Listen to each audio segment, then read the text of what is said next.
먼저 이 견진성사를 지금 준비하고 계신 분들께 축하를 드립니다. 되게 우리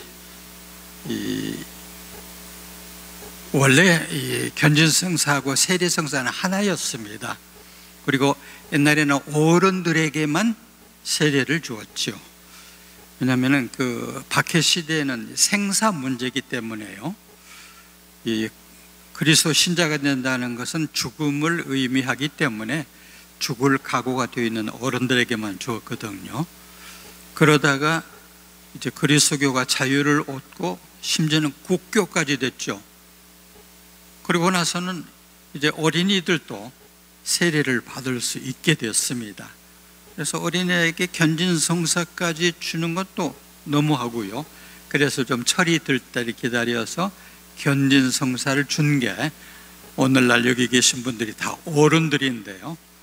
마치 우리 관혼상제에서 관례가 있었듯이 지금도 이 어른이 되는 성사처럼 여깁니다. 사실 예수님께도 똑같은 일이 일어났죠. 마태복음 보면 이번 세례가 나오는데요. 예수님께서 세례를 받으시고 곧 물에서 올라오셨다. 그때 그분께 하늘이 열렸다. 그분께서는 하느님의 영이 비둘기처럼 당신 위로 내려오시는 것을 보셨다. 그리고 하늘에서 이렇게 말하는 소리가 들려왔다. 이는 내가 사랑하는 아들, 내 마음에 드는 아들이다. 이렇게 되거든요. 그래서 저도 이 구절을 보면서 맞다, 우리 견진성사 받는 분들에게 먼저 이렇게 하늘이 열리는 시간이었으면은 그 전에 요행가가 있었죠. 내가 너를 처음 만나보는 순간 내 마음에 하늘 열리고, 이런 노래가 있습니다. 그렇죠? 저기 죽음께 투개비에다가 눈도 아마 금방 구멍만큼 조그만 여자인데도 불구하고 우리가 사랑에 빠지면은 하늘이 그때 열리거든요. 그러니까 제가 할아버지 때부터 이제 기독교를 믿었고, 어머니 때 가톨릭 신자가 되어서 저도 이제 가톨릭 신앙을 받았고 이제 80에 이르렀는데, 그래요. 하늘이 열리고 뭔가 하늘이 열리면은 좀 뿅간 눈이기 때문에 하느님의 영이 내려오기 때문에 사물을 제대로 보는지 달리 보는지는 분명해요. 제가 가끔 제일 의아스럽게 생각하는 것은 저기 계시는 저분이 우선 저 십자가가 사형 도구입니다. 그러니까 어느 교회도 그 목을 매달아 죽이는 그걸 성당이나 교회 문 앞에 매달아 놓지 않을 거예요. 그렇지요? 아니면 불란서 사람들이 모가지를 자른 길로틴을 성당 앞에다 세워놓고 모든 교우가 거기를 지나서 들어오게 하지는 않을 겁니다. 그런데 우리는 합니다. 저게 죄수의 사형 도구인데 우리가 구원의 십자가라고 불러요. 이상하죠? 또 죄수가 무슨 왕을 자칭하다가 국사범으로 걸려서 사형당했거든요. 근데 우리가 구세주라고 해요. 봐도 너무 달려보죠. 그죠? 그러니까 눈이 열렸는지, 눈이 감겼는지, 눈이 아리아리해졌는지 우리가 많이 생각을 달리하고 있다는 게 저는 저 십자가를 볼 때 느낍니다. 죽었으면 끝이죠. 그런데 우리는 저분이 부활하셨다고 하고 영원히 사신다고 그래요. 그러니까 우리의 그 신앙의 눈이라는 것이 참 뭘 많이 달리 보게 만드는구나 느끼거든요. 그리고 하느님의 영은 성령이시고 성령은 사랑이셔요. 하느님의 영은 사랑이시고, 그러니까 그 사랑이 우리한테 이렇게 내려오셔서 아까 말씀드린 대로 뭘 달리 보게 되거든요. 그래서 세상은 이렇게 생각해 왔는데 크리스찬들은 이렇게 달리 생각합니다. 저분에 대해서 신원을 하듯이. 그래서 마지막에 하느님께 하늘에서 너는 내가 사랑하는 아들이다. 우리 평범한 그냥 남자, 여자죠. 그죠? 30대, 40대, 50대, 60대 쭉 계시는데 평범한 우리한테 어디에서 소리가 들리면서 너는 내가 사랑하는 아들, 내 마음에 드는 아들이다. 이런 식의 그 얘기를 들을 수 있으려면은 지금 그 말을 들으면서도 조금 미덥지가 않죠. 내가 하느님의 아들, 하느님의 마음에 드는 아들까지 되는지 혹은 딸까지 되는지 이런 의문이 들더라고요. 그래서 그런 문제를 좀 고찰한 것을 여기 계신 분들과 견진을 준비하시는 분들과 함께 나누고 싶습니다. 그러니까 견진성사를 받으면 교회에서는 우리가 어른이 된다고 그래요. 그러니까 어른이 된다. 어렸을 때부터 신앙생활 해왔는데 왜 다시 어른이 되어야 하나? 아마 어른이 될 필요가 있다고 생각한가 봐요. 우리가 올라도 아닌데. 근데 저는 이런 생각이 듭니다. 견진성사 와서 받아서 우리가 신앙상으로 어린이가 아닌 어른이 되고 나면 이런 변화가 있을 것 같아요. 이 모든 종교, 우리가 미사 때 보세요. 미사는 전부 이렇게 앉아 계셔서 일종의 극장 비슷하죠. 그죠? 그리고 신부님께서 여기서 이 성체를 이루셔요. 그죠? 그러면 황금색으로 도금된 깨끗한 성작과 성반이 있고 거기에 하얀 밀떡이 있어요. 그죠? 그러면 다 여기를 쳐다보십니다. 그죠? 여기를 쳐다보고 그래서 주여 임하소서 내 마음에 암흑의 햄 여러 가지 성가 속에 나온 그대로 그래서 오로지 우리가 예수님을 이렇게 쳐다보고 있죠. 그런데 따라서 옆에 교우는 사실 안 보입니다. 딱 한 번 기회가 평화의 은사죠. 근데 평화의 은사도 저도 상대방을 누군가 쳐다보고 눈을 맞추고 얼굴에다 미소를 지으면서 인사를 한 것 같지가 않아요. 이렇게 그 형식적으로 하죠. 그러니까 사람이 누구였는지 찾아보라면 얼굴도 기억 안 나죠. 그러니까 옆 사람은 안 쳐다보게 되는데 이 견진성사를 받고 우리가 신앙이 익어가면 어떤 결과가 나오냐면은 우리가 하느님하고 나하고 이게 잘 돼야죠. 이게 안 되면 모든 게 삐뚤어진다고 이렇게 생각합니다. 하늘에서 벼락이 떨어질 수도 있고 온갖 불행이 올 수도 있고 제일 무서운 것은 죽어서 영원한 멸망을 당할 수도 있고 이런 식의 생각을 하는데 예수님이 평생 동안 가르치신 걸 이렇게 보니까요 딴 얘기 같아요. 특히 이제 제일 예수님께서 우리 전부를 한꺼번에 놓고 심판하시겠다는 마태복음 25장을 보면은 이 얘기가 한마디도 없어요. 저도 좀 억울할 때가 있어요. 저한테 세리명이 뭐냐 물어보시지도 않고 주일미사 나왔나 물어보시지도 않고요. 뭐 성모이나 레지오나 무슨 꾸르실로 했냐고 그것도 안 물어보시고 얼마나 봉사활동 했는지도 안 물어보시고 딱 한 가지만 물어보시더라고요. 네가 옆 사람한테 배고픈 사람한테 먹을 걸 줬나, 헐벗은 사람한테 옷 줬나, 감옥에 갔을 때 찾아가 봤나? 이게 얼마나 억울해요, 그렇죠? 우리 천주교 신자 생활 열심히 했는데 하느님 얼굴 보고 이렇게 살아왔는데 마지막 심판 때 우리가 주님 앞에 가야 할 그 순간에 그건 한마디도 안 물어보시고 옆 사람과만 어떻게 했느냐고 그것만 물어보시면은 글쎄요 아주 착하게 살아온 신자들한테는 좀 억울하시지 않 이런 생각도 들어요. 그래서 우리가 견진받고 신앙생활이 익어가면은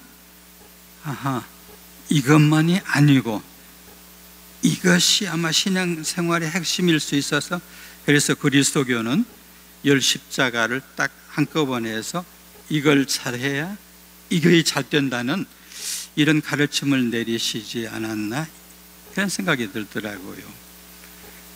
그 다음에 우리는 이제 성인 신앙이 되면 우리는 크리스천이라고 천주교 신자, 가톨릭 신자 이런 말 하지만 보통 그냥 크리스천이라고 부르죠. 그리스도 사람. 크리스티아누스 이런 말을 하는데, 즉 쉽게 말해서 저는 그렇게 생각합니다. 그리스도 뒤에 줄을 선 사람이죠. 요즘 이제 대통령 선거 가까이 오니까 줄을 잘 서야 해요. 적어도 우리는 표 한 장 찍으면 되지만은 그 정치하는 분들은 줄 잘 서야 합니다. 왜냐하면 잘못 쓰면 날아가 버려요. 그 후보가 날아가 버리고 그 후보가 치면은 말짱 헛것이 되거든요. 줄을 잘 서는 건데, 우리가 이제 다른 사람도 아닌 그리스도 뒤에 줄을 딱 섰죠. 그러니까 그분이 어떻게 잘못되시면 우리가 다 망하는 겁니다. 그러니까 예수님의 12제자가 열심히 따라다녔는데요. 저분이 그래서 빵의 기적도 하시고 죽은 사람도 살리시고 하니까 이분만 잘 따라다니면 뭐가 하나 오겠다고 했는데 어떻게 됐어요? 저렇게 처형당하고 말았어요. 그럼 완전히 자기들 보면, 인간의 눈으로 보면 망했죠. 망했어요. 그랬을 때 왜 우리가 저분을 따라왔나 이렇게 하면서 이제 의아하게 생각하면서 많이 고민하게 되는 것 같아요.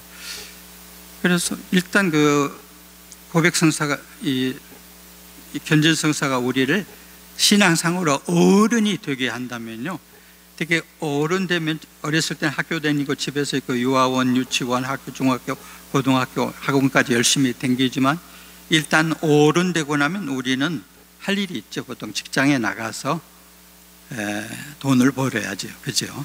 그러니까 어른으로서 이 사유라는 일터로 나가게 됩니다. 그러니까 지금 어렸을 때부터 혹은 어른이 돼서 세례받아서 쭉 신앙생활 해오신 것을 견진성사를 볼 때는 우리 주교님들께서도 강론을 하시면서 그래요. 이제 어른이 됐으니까 집안에서 놀지 말고요, 밖에 나가서 돈 벌어오고 직장생활하고 가정주부가 돼서 책임지라는 식으로 얘기합니다. 즉 가정과 직장과 사회를 복음화하라는 그런 얘기를 듣게 되죠. 혹시 이 코로나가 시작하면서 작년 사순절에 성금요일에 그 바티칸에서 어떤 예식이 있었어요. 그걸 보신 분들 계셔요? 보신 분들 한번 이렇게 손을 들어보세요. 예. 그 넓은 광장에, 세계에서 제일 큰 종교 광장입니다. 수십만 명이 들어가요. 가득 찬 사람들이 교황님께 이렇게 손을 들고 흔들었던 곳이에요. 그런데 그날 성금요일인데 아무도 없고 비가 추적추적 내리는데 노인 교황 한 분이 다리를 절뚝절뚝 하면서 광장을 쭉 걸어서 성당까지 들어갔어요. 이건 전 세계에서 바라보는 사람들이 깊은 충격을 받았습니다. 이건 어쩌면은 앞으로 천주교회의 미래상일 수도 있어요. 코로나보다 더 무서운 병이 오고 걸리는 데한 50%, 70% 죽는다면요, 성당에 절대 못 갑니다. 그동안 영상미사도 해보셨지만 영상미사 하니까요, 솔직히 좀 편하더라고요. 그죠? 자세를 어떻게 해서라도 미사 참여를 할 수 있었고, 어느 시간도 할 수 있었고, 텔레비 켜면 할 수 있었으니까. 그러니까 가정이 그때 교회가 되더라고요. 그죠?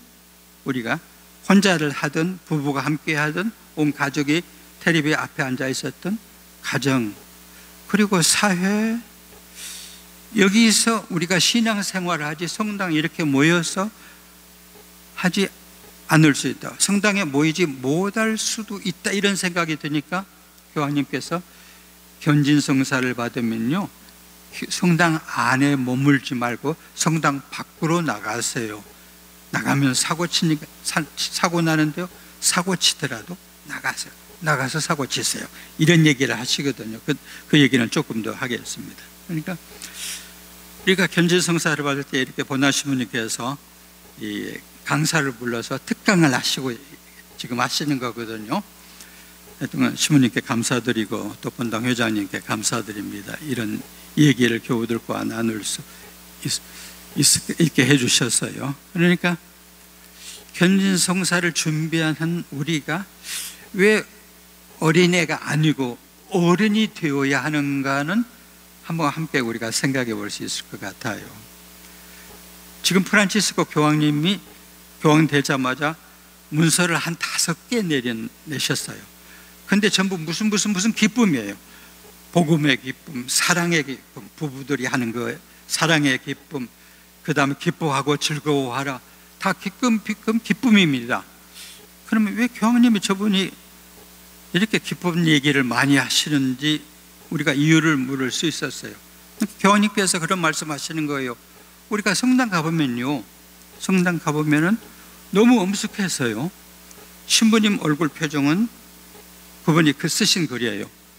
그 장례식에서 막 돌아온 사람의 얼굴, 그리고 미사를 나오는 교우들의 얼굴 보면은 1년 내내 사순절 단식한 사람의 얼굴, 그러니까 사흘 굶은 누구 얼굴이란 말이죠.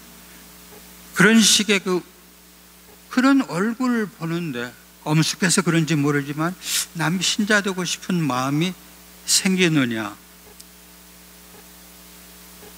두 번째로 이렇게 물어봅니다. 오늘 이제 내일 또 미사도 지금 9시, 7시 반 미사 하고 오신 분 계세요? 몇 분? 예, 그래요. 내일 또 미사. 근데 우리가 거기서 하나님의 말씀을 들었어요. 첫째, 둘째, 셋째 복음 이렇게 들었습니다. 그런데 미사 끝나고 신부님이 오늘 독서 기억하세요 하면은 기억이 안 나요. 하느님의 말씀이었는데 시어머니 얘기도 아니고 남편 말도 아니고 선생님 말씀도 아니고 하느님 말씀인데 기억도 안 나요. 그리고 신부님이 무슨 강론하셨어요 하면요, 예? 착하게 살자라고 하시지 않았겠어요? 되게 그렇게 대답하게 되더라고요. 제가 기억이 안 나요. 그러니까 그날 복음의 기쁜 소식이란 말입니다. 복음, 기쁜 소식을 듣고 하나님 말씀을 들었는데 기억도 안 나니까, 그래서 그것을 어떤 분이 이런 얘기로 했어요. 주일학생입니다. 주일학생. 그날 복음 들었어요. 그 탕자비유 들었어요. 탕자비유 아시죠? 탕자비유 모르시는 분 있어요? 두 아들이 있었는데 어쩌고 저쩌고 하고 그 아들 하나가 도망갔다가 그 다음 이렇게 나왔습니다. 그럼 우리 다 알고 있어요. 그래서 보좌 신부님이 그날 어린이 미사 때 탕자의 비유를 들려주시고 주일학교에 내려가서 오늘 신부님께 들은 복음 얘기를 써라 했어요. 하나 썼는데 가장 정확한 복음의 재구성이 나왔어요.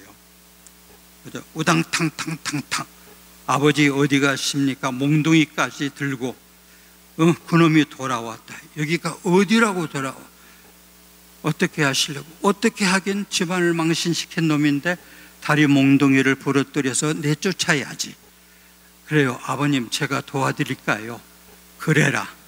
그래서 아버지와 큰아들은 몽둥이를 들고 나가서 작은 아들을 패서 다리를 부러뜨려서 동네 밖으로 쫓아내고 기분이 좋아서 송아지를 잡아서 잔치를 했다.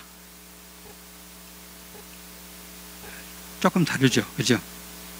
근데 어린이가 정확하게 들었어요. 복음은 그래야 해요. 어떻게 집안 망신시키고 재산 다 털어먹고 거지가 돼서 무슨 염치로 집으로 돌아옵니까? 그건 분명해요. 근데 또 아버지는 안 그러죠.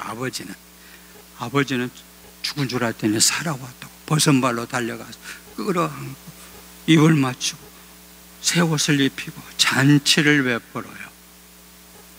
그러니까 그 어린이가 알아들은 것이 복음을 사실상 제대로 알아들은 건데요, 어린이로서 알아들었어요.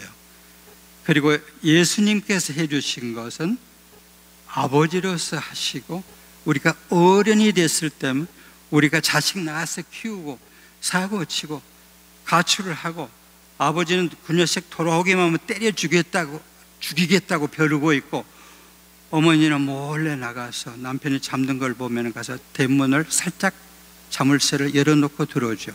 밤늦게 들어오면 잘 수 있게. 이걸 배우고 나면은 그 복음서가 제대로 보이죠. 그죠? 그러니까 그 어린이의 탕자 얘기하고 우리가 어른으로서 알아듣는 탕자 이유, 비유라는 것을 비교해 보면, 우리가 견진성사를 받으면은 우리가 배울 게 있겠구나, 우리가 어른 되는 것이 뭐가 있겠구나, 이런 생각을 하실 수 있게 됩니다.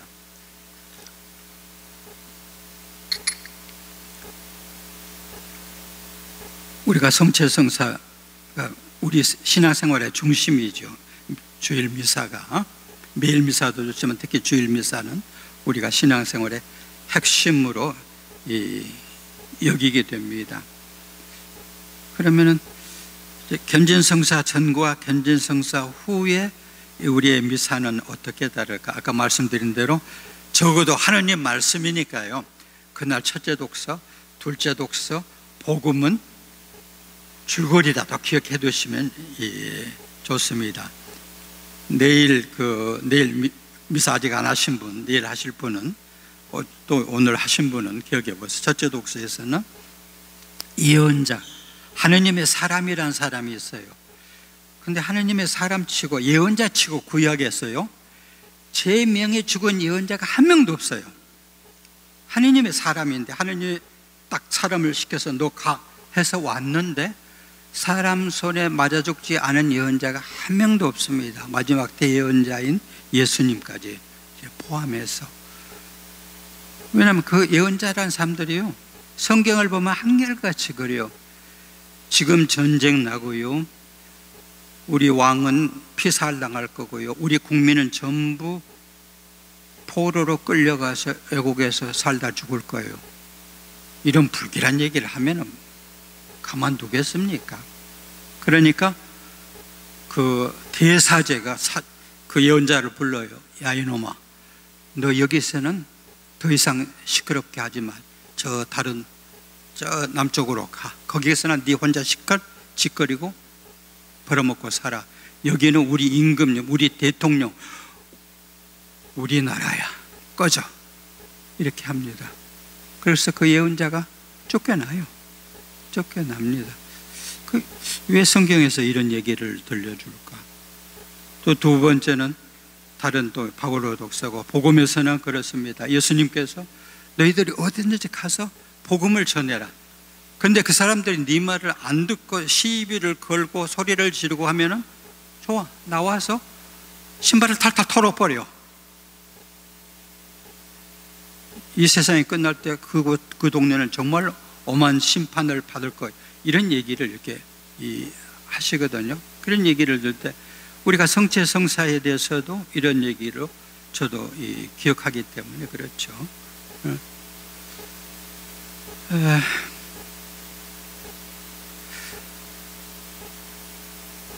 우리 본당에서 있었던 일인데, 이제 본당 난미사 때 이렇게 되면은 좀 가운데 자리를 차지한 분들이 있어요.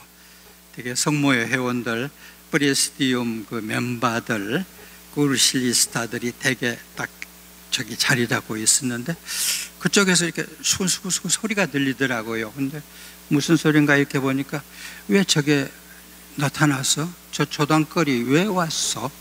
그래요? 조금 있으니까, 어머머머, 저게 무슨 염치라, 영성체한데? 어머, 모령성체. 그 다음에 이제 미사 끝나고 보좌시문이 누군지 모르니까 이렇게 영성체 시켜줬죠. 그 다음에 교우들이 딱 보좌시문님 둘러싸고, 신부님 지금 무슨 재단인지 아세요? 예? 어떤 여자 영성체 시켜줬는데요, 그 조단거리예요. 무슨 조단거리요? 결혼하고요, 이혼하고요, 재혼하고요. 그리고 성당에 왔는데 어떻게 영성체를 해요? 어떻게 영성체를 시켜주세요? 지금 프란치스코 교황님이요, 교황되고 나서 이 문제를 제일 심각하게 생각했어요. 왜냐하면 제가 아는 그 여교우는요, 중고등학생이 열심히 했고 청년대도 성가대 했고 본당에서 제일 활달한 여성이었어요. 그런데 또 혼비미사도 가장 뻑적지근하게 했어요. 근데 어쩌다가 이혼했어요. 그 다음에 재혼했어요. 애 낳아서 키워요. 그래서 저당거리니까 성도 못 오죠. 그런데 왔어요. 그리고 무슨 염치인지 아니면 뭐가 그리웠는지 영성제를 했네요. 그때 프란치스코 교황님이 이런 생각을 하셨어요. 우리가 이혼해도 된다는 말 하는 거 아니다.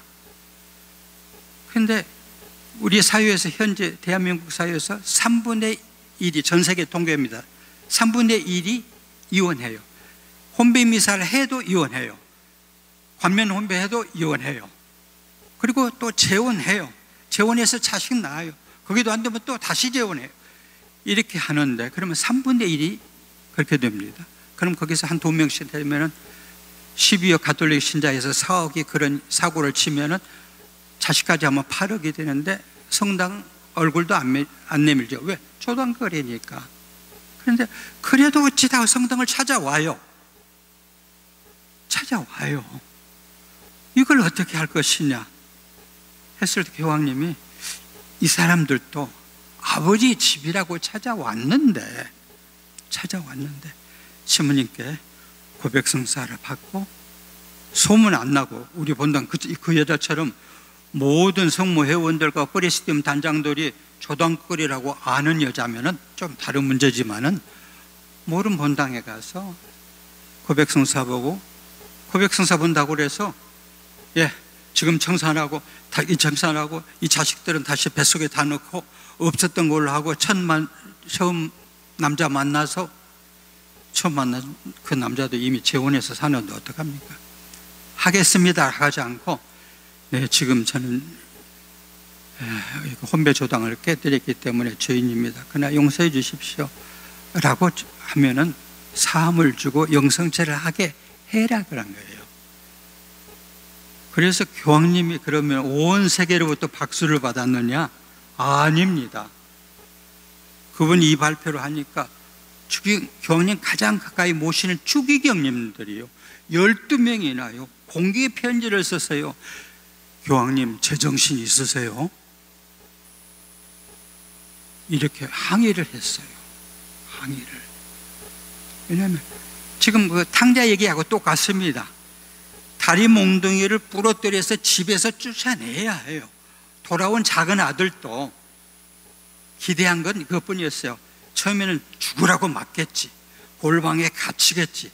그래도 한 사흘 굶고 나면은 어머니가 식은 밥이라도 주겠지 하는 기대에서 돌아왔지요. 그때 아버지가 벗은발로 뛰고 와서 끌어안고 입 맞추고 우리 자식 안 죽고 살아왔네 잔치 벌리는 하나님의 자비를 얘기하신 겁니다. 우리가 자비심이 없기 때문에 교황님 말씀대로는 우리 얼굴이 성당에 와서도 펴지도 못하고 하느님 말씀 들었는지 안 듣는지 기억도 안 나고 신부님 강론도 무슨 말씀 들었는데 한마디로 요약하면 착하게 살자 이 정도였었던 것 같고요. 이 착하게 살자는요 보통 양아치들이 여기다 문신을 해가지고 당기는 문장입니다. 착하게 살자. 교황님이 굳이 하실 필요가 없어요. 그러니까 우리가 견진성사를 받고 신앙의 어른이 되면요 우리도 그 냉담교우 조당거리가 여기 찾아오더라도요 눈 감고 오직 하면은 아버지의 집이라고 찾아왔겠어요. 얼마나 성찬이 그리우면은 그 영성체를 하겠어요 라고 하는 것이 더 낫겠죠. 이 프란치스코 교황님은 당신 앞에 언제나 놔두는 사진이 하나 있답니다. 무슨 사진이냐면은 어느 불란서 성당의 꼭대기에 이렇게 있는 이 조각이래요. 이쪽에 보면은 유다스가 하고 이제 죽어 있는 자살한 그림이에요. 그리고 저쪽을 보면은 어떤 남자가 그 유다스의 시체를 메고 끙끙끙 묻으러 가는지 하여튼 가는 모습이 그려져 있어요. 그 사진을 항상 눈앞에 보고 있답니다. 교황님이요. 교황님. 유다스가 저렇게 자살하지 않게 할 수 없었을까? 우리가 교회인데, 어머니인 교회인데, 하느님의 자위를 얘기하는 것인데, 이런 얘기를 항상 하시는 거예요. 왜냐하면 하느님은 구원하실 때요. 교황님 말씀대로 영성체는, 성체는 착한 사람이 받는 상이 아니고 아픈 사람이 받는 약이에요 라는 말씀을 하셨어요. 그러면 교황님 얘기 좀 알아듣겠죠.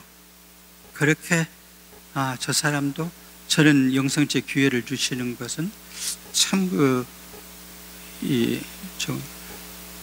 왜냐하면 아담이 지어서 죄를 짓고 지금 수천 년 흘러왔습니다. 인류가 지은 죄를 하나님께 용서받으려면 전부 청산하고 다 아까 말한 대로 둘째 결혼 포기하고 첫째 결혼 포기하고 남자한테 가서 다시 무릎 꿇고 빌어서 다시 살아야 하느냐, 이렇게 원상복귀를 해야만 용서받느냐, 그게 아닌 것 같아요. 교황님께서 하느님이 인간을 구하시는 건요, 내비게이션 구원이라고 그래요. 알아들으시겠죠? 내비는 우리가 잘못 가고 나면은 다시 빠꾸해서 출발로 돌아가, 그런 말 절대 안 합니다. 그때부터, 그 지점부터 다시 꼬불꼬불 해서 찾아가게 해요. 왜냐하면 하나님이 그렇게 구원을 안 하시면요, 우리가, 적어도 저는요, 절대 구원 못 받아요. 인류 역사에서 하나님은 항상 내비 구원을 하셨습니다. 사고치고 구원하시고, 사고치고 구원하시고, 사고치고. 왜 사고를 쳐요? 당신이 책임져야죠, 하나님. 왜냐하면 인간에게 자유의지를 주셨어요. 그 많은 과일 따먹으라 가시고 왜 하나만 따먹지 말라고 하세요? 따먹지 말라면 아담이 손이 안 닿으면요, 하와를 무등 태워서도 기어코 따먹고 말 거예요. 그렇게 뻔한데 왜 주셨어요? 그러니까 아우구스티누스 성인이 이걸 고민했어요. 하느님이 굉장히 이 투기를 좋아하시는구나, 도박을 좋아하시는구나. 왜냐하면 천사들이 인간을 만들 때 인간 자유의지 주지 마세요. 그걸 주면요, 어떤 놈보다, 어떤 짐승보다 더 짐승답게 사는 데만 쓰니까 절대 주지 마셔야 할 때, 이것들 봐라. 내가 하느님인데 이러쿵저러쿵 그냥 줘. 내가 책임질게. 책임지셨죠, 그죠? 제가 말이 조금 그냥 문학적으로 돌아갑니다만 책임지셨어요. 도박 좋아하는 분들은 다 걸죠, 그죠? 집도 걸고 회사도 걸고, 심지어는 옛날에 그런 말도 있어요. 자기 마누라까지 건다고. 적어도 우리가 이렇게 쳐다보면요, 그 아우구스티누스 성인이 한 말입니다. 당신 아들을 걸었어요.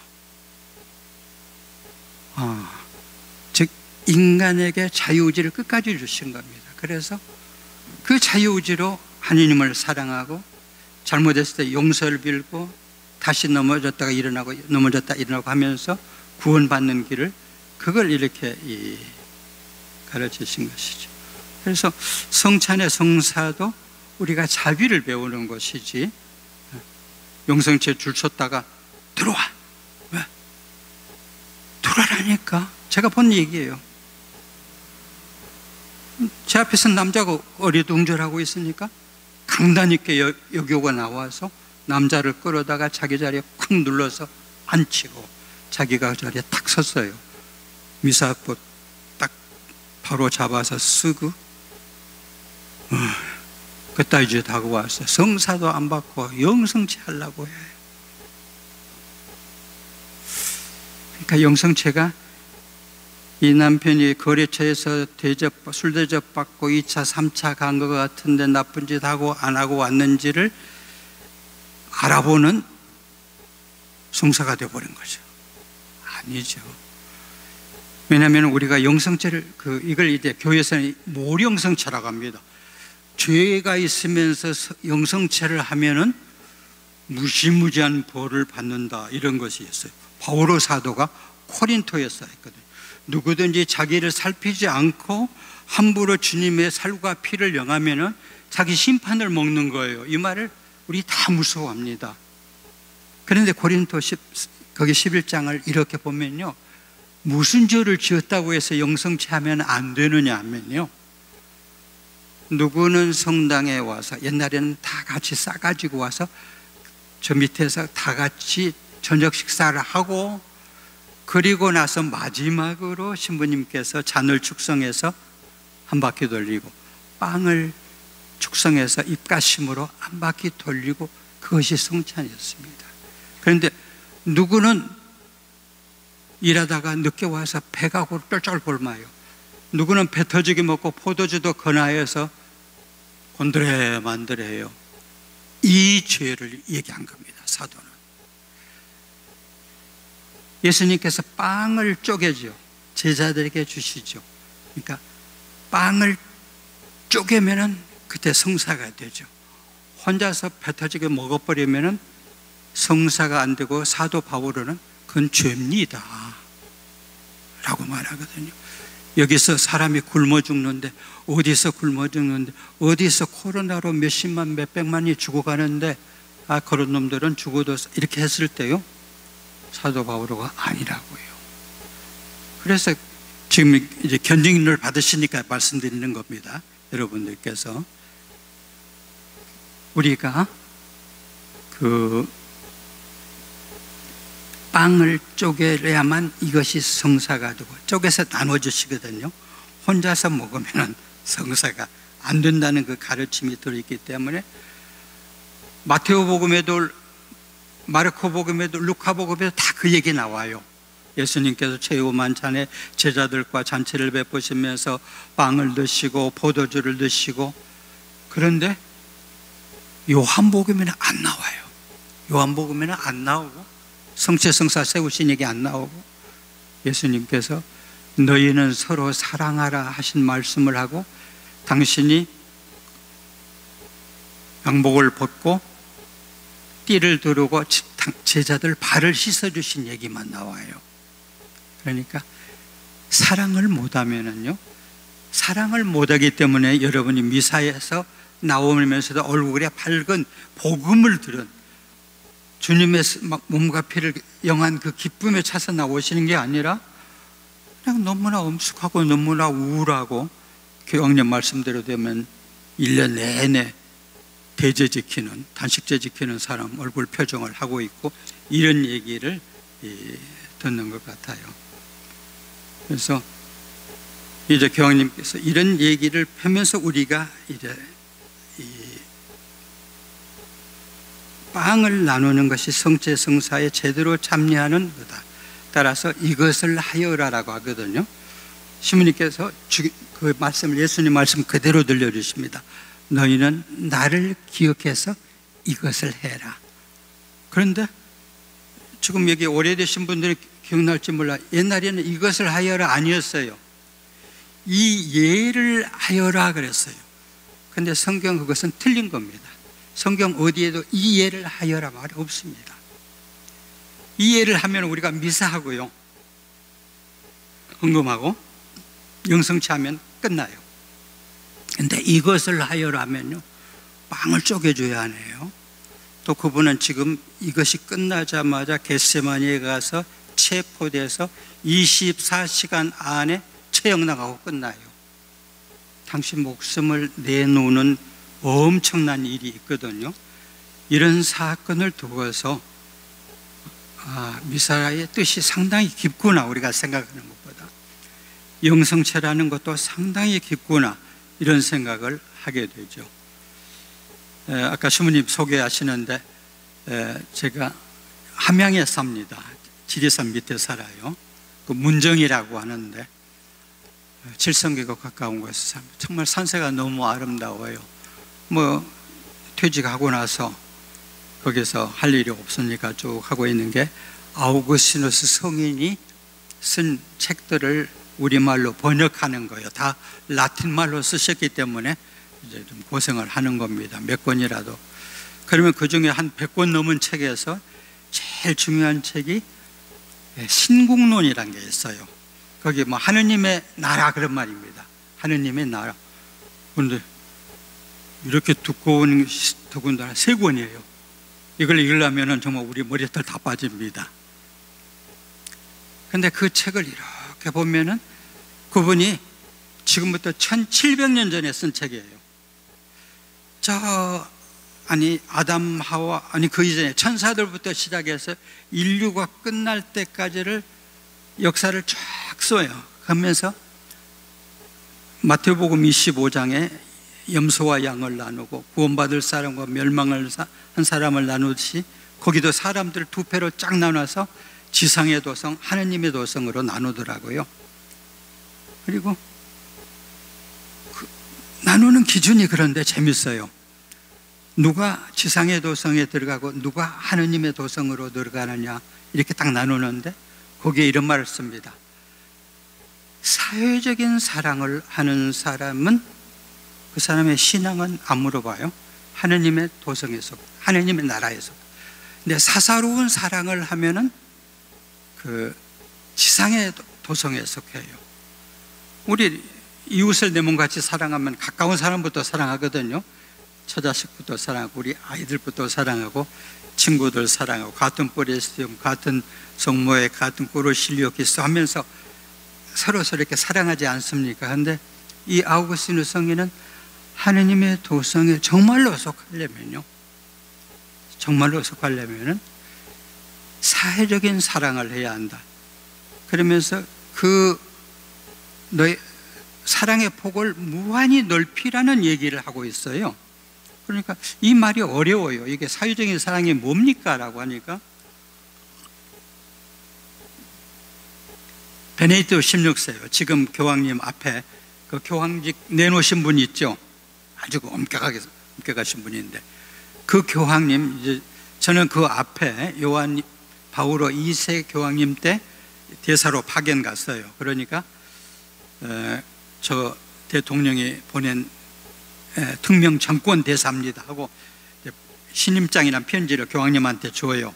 그리고 그분하고 앉아서 한 30분간 요담을 해요. 대사니까. 근데 지금 생각해 보세요. 그분이 성인이 됐어요. 내가 보니까 성인하고 30분을 앉아서 독대를 했으니까 굉장하죠. 그리고 돌아온 것은 베네딕토 16세 교황이 되셨을 때 그분에게 온 가족 데리고 가서 이제 5년간 잘 대사직하고 갑니다 하고 인사를 드리고 왔거든요. 베네딕토 16세가 지금 아우구스티누스 성인이 사회적인 사랑, 이 사랑이 있어야만 하느님 나라에 소속이 된다는데, 그렇지 않으면 지상의 나라에 소속된다는데 하느님의 사랑이 뭡니까? 라고 얘기를 하고는 그걸 정치라고 그랬어요. 정치적 사랑. 제가 하는 정치란 건요, 진흙탕 속에 개판 싸움이에요. 이놈이 하나 저놈이 하나 똑같고 이놈이 해도 저놈이 해도 다 도둑놈이, 이런 식으로 배웠는데요, 교황께서는 그렇지 않아요. 정치는 공동선을 찾기 위해서 다 같이 노력하는 것이기 때문에요, 가장 위대한 사랑이에요. 프란치스코 성이 지금 교황님이 그런 말 했습니다.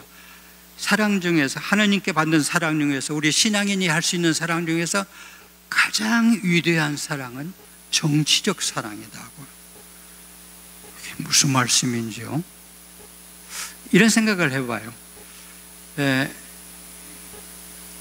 이제 그리스도교가 생긴 다음에 2000년 동안 내내 교육사업 하면은 언제나 교구학교나 본당학교나 수녀님들이나 수사님들이 만든 학교였어요. 그게 오늘날 전 세계 일반 학교예요. 그 다음에 의료사업, 전부 수도회들이 했어요. 그러다가 이제 국가에서 하는 다른 병원들도 생겼어요. 자선 사업도요, 다 교회가 했어요. 2000년 내내 하다가 한 100년, 200년 전부터 국가도 하기 시작했어요. 근데 오늘날 보세요. 의무 교육이란 게 있어요. 다 학교 가요. 학교 안 가는 놈들은 다 잡아다가 따로 특수 교육을 시켜서 보충 교육을 시켜요. 아픈 사람들은 지금은 누구나 병원 가요. 제가 한명 살기 때문에 시골에 사니까 할머니들이 장날이면은 이제 읍에 가서 병원 순례를 해요. 한 3군데, 4군데 딱 돌면 안마도 해주고 침도 놔주고 뭣도 해줘서 약도 이만큼 받아가지고 돌아와요. 다 1,000원짜리 한 장만 내면 싹 돼요. 지금 우리들 보세요. 노인들 치매 걸리면 치매도 국가에서 책임져 줘요. 고아, 장애 후 보살펴 줘요. 그러니까 교회가 하던 거, 수도회가 하던 것을 지금은 국민이 다 해요. 그래서 저는 그것을 국민사도직이라고 합니다. 평신도들이 다 알아서 해요. 어떻게 합니까? 세금 냈어요. 세금을 내가지고 돈을 내서 우리가 헌금해서 본당 운영하듯이 세금을 내가지고 전체를 운영하고 있습니다.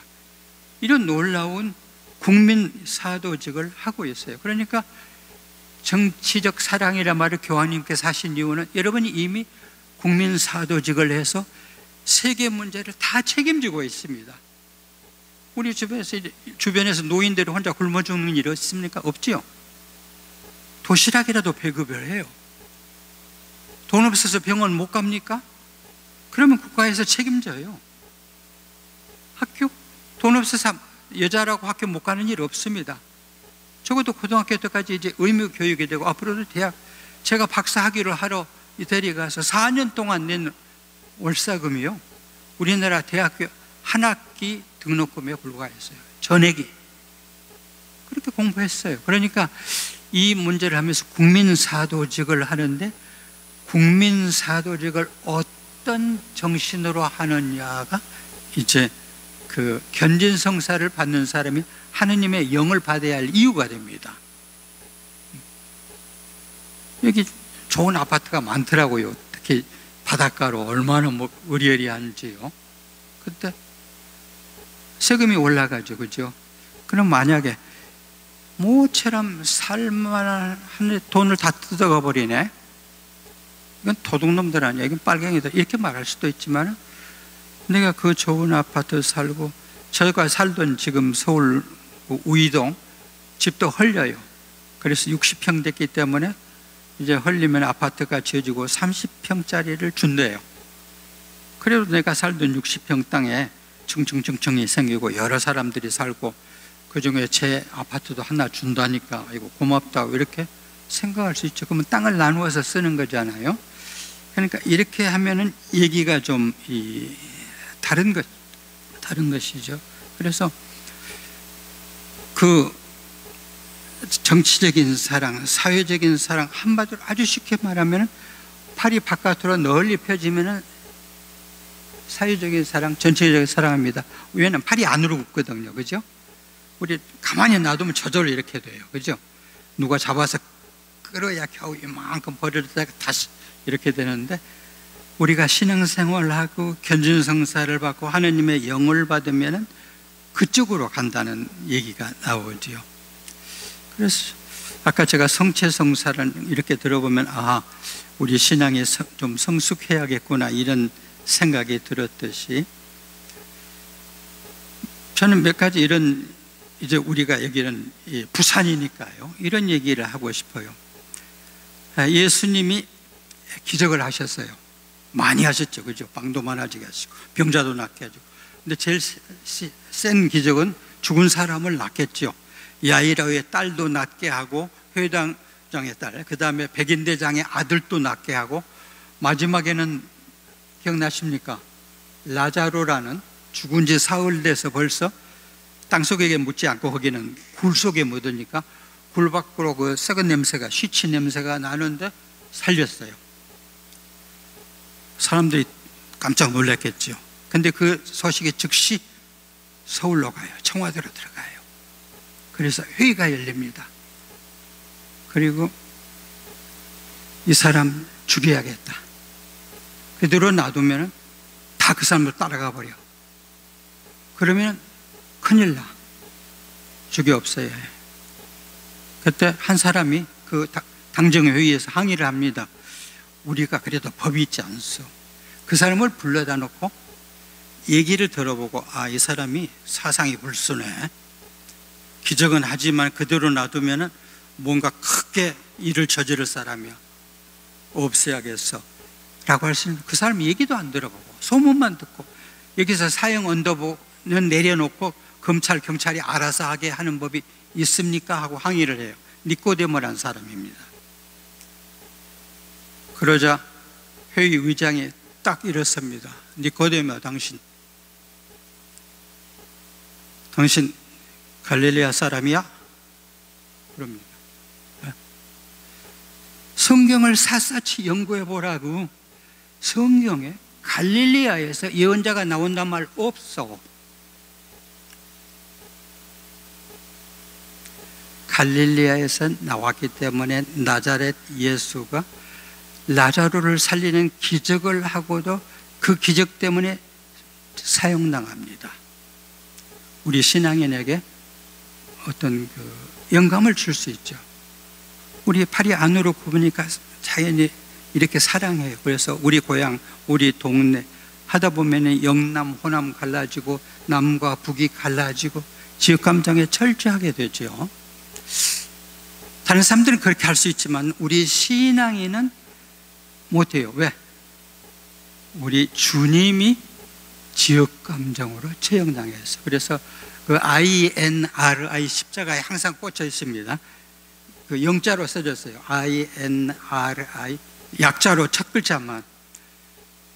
유대야인의 왕 나자렛 예수였어요. 그러니까 유대야인의 왕하면 이놈이 왕이라고 자처했어 라는 말이 들어있는데, 더 중요한 것은 IN이면 나자렛 사람 예수란 말이에요. 그러면 왜 예수를 죽였지? 그 사람은 꽤 괜찮았는데, 가르침 괜찮고 기적도 하고 말이야, 인품도 괜찮고 하다가 거기 사람이었네. 저쪽 사람들이 하면 그냥 씨를 말려야 그래. 죽어도 그래. 싸. 이렇게 할 수가 있었어요. 그래서 혹시 유대인들이 나자렛 사람 예수를 죽였다고 봉기할까봐, 데모할까봐 그 말을 십자가에다 붙여놓은 겁니다. 죽어도 싸. 이런 식으로. 네. 이런 얘기를 드리는 까닭이 우리에게 있는 그 사랑의 폭이 거기서 자칫하면 드러나기 때문이. 또 하나 얘기 들을 수 있는 것은, 이제 가톨릭에서는 이런 얘기 안 해요. 근데 개신교 많은 목사님들이 이런 가르침을 합니다. 이런 얘기 들은 이유는 하나뿐입니다. 우리가 견진성사를 받고 신앙의 어른이 되기 때문입니다. 지금까지는 그냥 생긴 대로 살면 됐어요. 신자지만. 그러나 더 북한 빨갱이, 중공 빨갱이들은 무신론자들이다.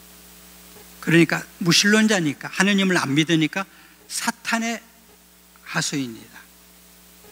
따라서 사탄의 무리야, 사탄의 하수인들과 가서 손을 잡고 뭐 평화니 화해니 원전이, 식량 원전이, 이런 얘기를 하는 사람은 사탄의 하수인이다. 따라서 하면서 거기서 예배당에 항상 나오는 얘기가 그거예요.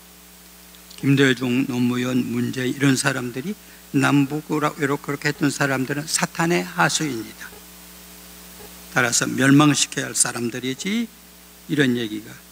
그러면 이제 어떤 사람들이 그렇게 한다니까, 그러면 가톨릭 신자는 어떻게 했느냐, 해야 하느냐, 이런 얘기를 하면 몇 가지만 들어볼게요. 프란치스코 경이 한국 오셨어요.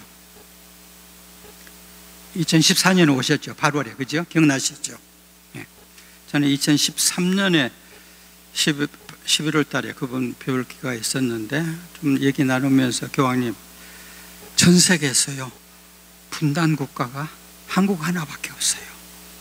교황님께서 오셔서 좀 잘 지내라고, 화해하라고, 통일하라고 격려해 주시면 좋겠네요.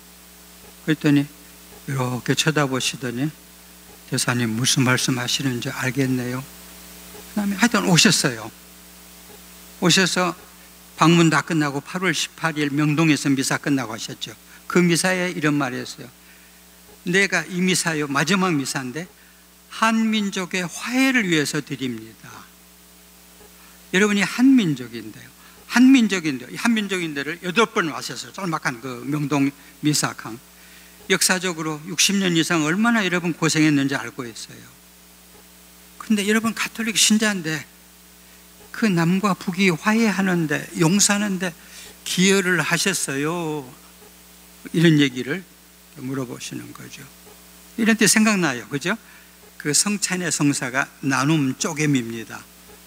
그런데 제가 대전교구 주보에서 옛날 읽었던 거예요. 어린이가 그 천정성체 고백 성사를 본 거예요.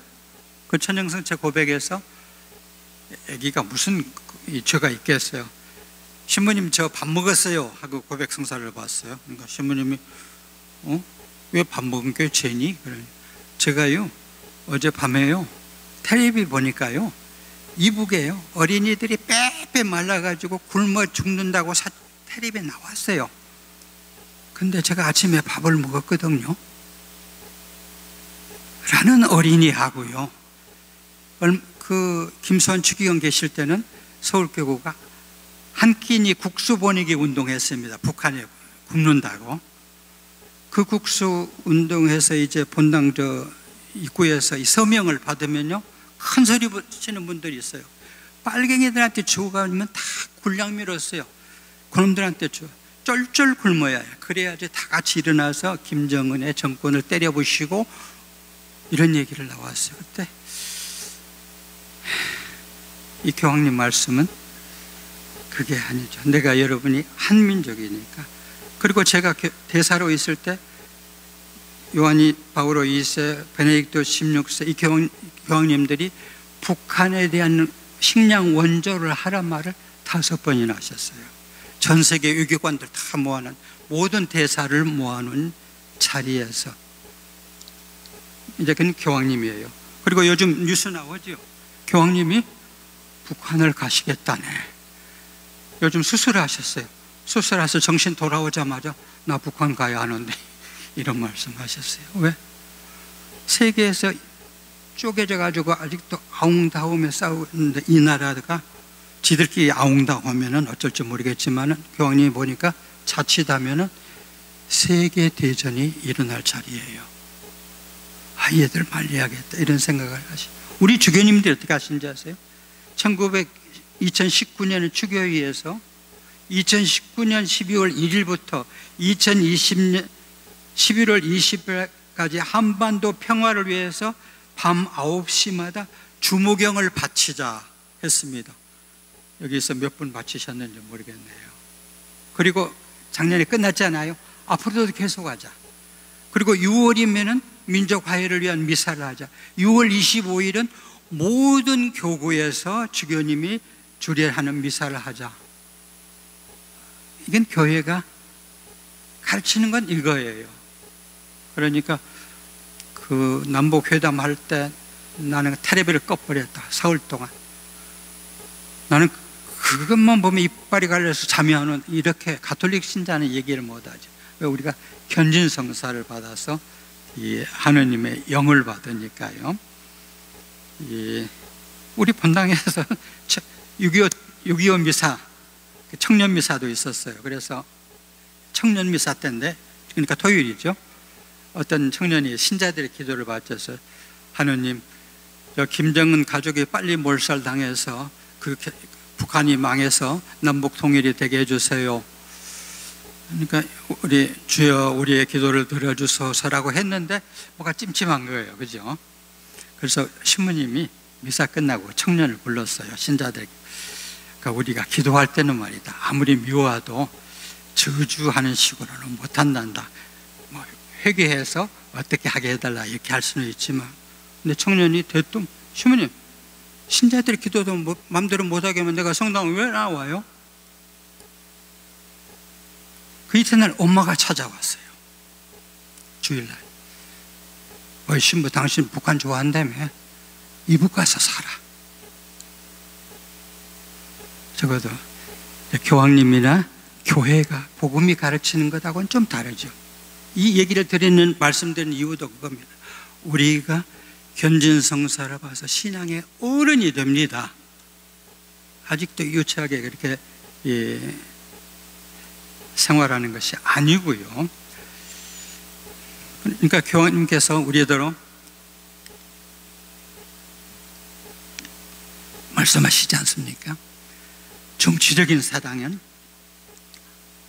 그 국민 사도직을 어떻게 하느냐에 따라서 없는 놈도 좀 살게 하는 정치하고 있는 놈도 좀 살자 하는 정치하고는 얘기가 달라요. 그죠? 말이 다릅니다. 없는 사람에게는 자기 힘으로 안 되니까 세금을 많이 걷어서 나누어줘야만 그 사람 몫이 생겨요. 근데 있는 놈도 좀 살자 이런 심한 말이 나오면요, 어떻게든지 살 텐데, 왜냐면 부자가 망해도 3년은 살잖아요. 그죠? 그럴 텐데 그 속에 가시가 들어있으니까. 그냥 마태복음 25장 인류가 하느님 앞에 설 때는 다른 건 아무것도 안 하고 안 물어보시고 나누었느냐 못 나누냐, 네 빵을 쪼갰느냐 안 쪼갰느냐. 지금 날마다 지구상에서 10만 명의 사람이 굶어 죽습니다. 전 세계 6천만 명이 전쟁 때문에, 제1세계가 미국과 유럽이 뒤에서 일으키는 전쟁 때문에 나라를 잃고 피난살이를 하고 있어요. 코로나 같은 게 도니까 우리나라에서는 뭐 아주 극소수만 병 걸리고 죽지만 다른 나라에서는 얼마나 많이 죽는지 왜냐, 약도 없고 주사도 없고 아무것도 없어요. 이렇게 할 때 하나님께서 우리한테 너의 이 팔이 얼마나 넓어졌느냐, 사회적인 사랑이 얼마나 커졌느냐, 이런 걸 이렇게 물으시지 않습니까? 견진성사 받으시면요, 하늘이 열리고 하느님의 영께서 오셔서 우리의 영혼을 아리끼리하게 하느님의 사랑으로 채워 놓으시면 우리가 이렇게 팔이 넓어지고 눈이 밝아지고요, 그렇게 생각하고 그렇게 욕하고 할 것이 아니구나. 왜냐하면 이건 신앙 문제입니다. 제 얘기는 신앙의 얘기지 정치적인 얘기 아닙니다. 그리고 정치만이 우리가 그 국가가 가난한 사람도 살 수 있게 하는 정치하고 있는 놈도 좀 살가야자 이런 정치하고 할 때 관여할 수가 없어요. 욕은 시큰할 수 있지만은 유일하게 하는 게 투표뿐이에요. 투표뿐입니다. 그러니까 교황님 얘기는 그래요. 투표가 후보에, 우리가 지지하는 후보, 우리 동네의 후보, 우리 영남의 후보, 이런 식으로 할 때 우리 후보의 당락 문제가 아니고, 왜냐하면 정치적인 사랑이 우리 구원을 좌우하거든요. 하느님의 나라에 소속됐는지 안 됐는지를 결정하거든요. 그러면서 투표자, 당신의 운명을 좌우해요. 왜냐하면 거기 떠버릴 필요 없어요. 투표용지 받아가지고 그 막에 천막 속에 들어가요. 아무도 못 봐요. 하느님 보는 앞에서 1대1로 딱 도장 찍으면 끝이에요. 그런데 그 도장이 어디로 갔느냐, 이 사회의 약자, 가난한 자, 민족의 화해와 일치, 통일, 저 제3세계, 저 아프리카의 저 불쌍한 사람들에게까지 우리 도움이 가는 그런 정치를 할 후보와 정당과 사람에게 했느냐 안 했느냐, 이것을 대한민국에 물어보시는 게 아니라 전 세계에다 물어보셔요. 교황께서는 우리 투표가 하느님을 만나는 유일한 정치적인 사랑을 발휘할 유일한 기회라고요. 근데 거기서 저는 처음에 다시 한번 돌아갑니다. 정치적인 사랑, 사회적인 사랑을 한마디로 어떻게 표현할 수 있는가, 이렇게 볼 때, 저도 나이 80대 가지고 제 인생에 닻을 내리고 돛도 감아내리고 이제 주님 앞에 가야 할 때가 다가오죠. 그죠? 여기 계신 좀 연로하신 분들도 계시지만 제가 나이가 많은 편 같아요. 이렇게 하면서 내 신앙이 견진성사 받고, 물론 그 앞에 세례받고 견진받고 지금까지 70년 살아왔다면 내 신앙이 주님 앞에 설 때 얼만큼 성숙했느냐, 즉 견진성사를 받아서 얼만큼 어른 됐느냐를 말씀드리는 교회로 언제나 제 얘기를 끝말릴 때 하는 그겁니다. 좀 기준을 보면 되겠어요. 그죠? 예. 그래서 좀 쳐다보세요. 저분 저기가 기준이 있다고 생각하면 저도 등이 오싹해요. 그죠? 예. 예. 두 손을 나무에다가 못질 해버리면요, 팔이 안으로 굽을 수가 없어요. 예. 견진성사 받는 분들 미리 축하드립니다. 감사합니다.